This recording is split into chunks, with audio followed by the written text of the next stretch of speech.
If I had to summarize why most people stay stuck, it wouldn't be lack of talent. It wouldn't be lack of opportunity. It wouldn't even be lack of intelligence. It's something much more quieter than that.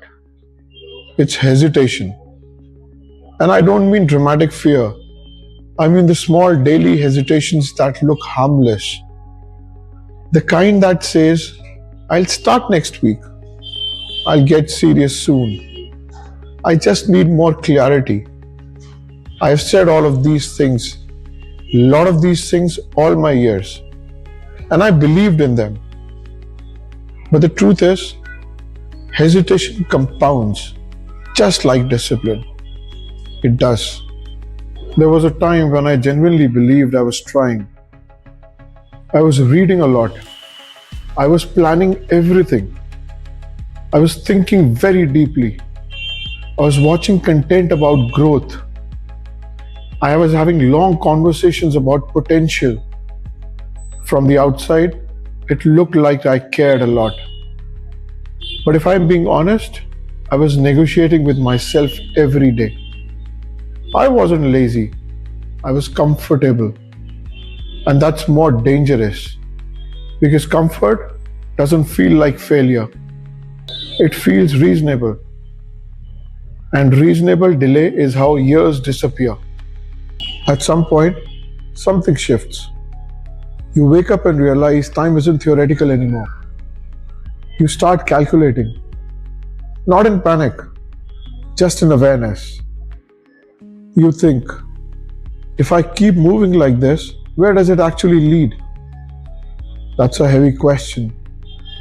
And most people don't sit with it long enough. They distract themselves before it gets uncomfortable. I've done that too. Until the gap, it became very obvious.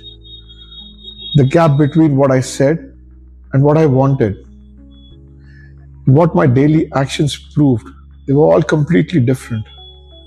That gap is where self-respect erodes quietly. There is something I had to accept about myself. I wanted results, but without changing my identity. I wanted discipline, but I behaved like someone who negotiates.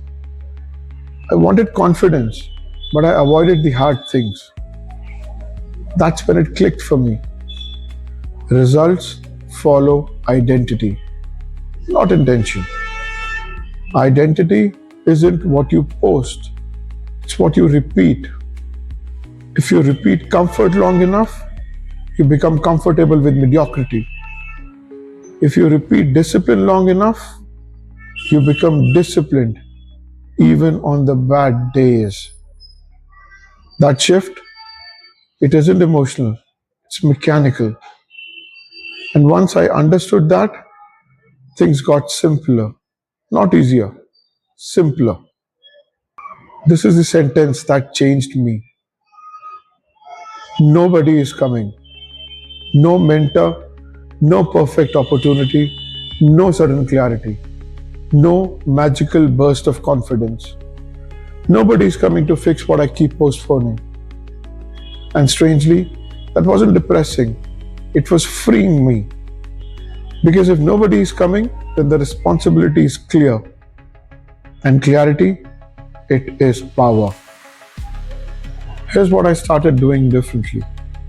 Not dramatic reinvention, not extreme routines, just one rule. No more negotiation on one daily action. One, not 10. One. Health, work, skill, whatever mattered most at that time. And I did it, whether I felt inspired or not. Some days it felt very powerful, but most days it felt very, very ordinary. But ordinary repeated consistently becomes extraordinary over time. That's the part nobody glamorizes. Repetition, it's boring, it's unseen, it's unglamorous. But that's where the identity changes. If you're sitting here thinking, I know all of this already, I understand, I knew it too. But knowing isn't the problem. execution is. And execution fails when identity stays the same.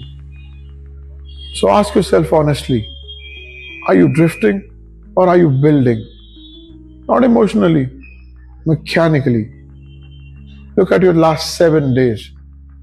That will tell you the truth faster than your thoughts will ever tell you. You're not behind, you're just inconsistent. And inconsistency, it is fixable. But it's only fixable if you stop waiting to feel ready. You don't need motivation. You need standards. You don't need confidence. You need repetition.